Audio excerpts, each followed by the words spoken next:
দুদিন ধরেই যেন বৃষ্টি থামার কোনো নামগন্ধ নেই। আজ সকালেও ঘুম থেকে উঠে দেখি এক নাগাড়ে বৃষ্টি হয়ে যাচ্ছে। বৃষ্টিটা একটু কমতেই এই জলকাদার মধ্যে বাইকটা বাইরে বের করে নিলাম। বৃষ্টির দিনে বাইরে বেরোতে আমার মোটেই ভালো লাগে না, তবে কি আর করার, বাজারে তো যেতেই হবে। আমার বাড়ি থেকে 10 মিনিটের দূরত্বেই বাজার। প্রথমেই চলে আসলাম মাছ বাজারে।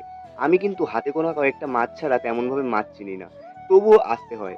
এরপর একটা সবজির দোকানে ঢুকে বাজার কমপ্লিট করে এক কাপ চা খেয়ে রেশন তুলে বাড়ির দিকে চলে আসলাম। সারাদিন আর কোনো ভিডিও ক্লিপ তেমনভাবে নেওয়া হয়নি, তাই তোমাদের সাথে দেখা হচ্ছে আবার সন্ধেবেলায়। সন্ধেবেলায় বাজারে এসে হাঁটতে হাঁটতে চলে গেলাম একটা জেরক্সের দোকানে। আসলে কাল আমার কলেজের ডকুমেন্ট ভেরিফিকেশন আছে, সেজন্য আগেভাগে কাজগুলো সেরে রাখলাম। ফেরার সময় বোনের আর মায়ের জন্য এই দোকান থেকে আলুর চপ আর পেঁয়াজি নিয়ে বাড়িতে চলে আসলাম। বৃষ্টির দিনে মুড়ির সাথে গরম গরম চপ খেতে আমার তো বেশ ভালোই লাগে। তোমাদের কাদের কাদের ভালো লাগে কমেন্টে কিন্তু অবশ্যই জানিও।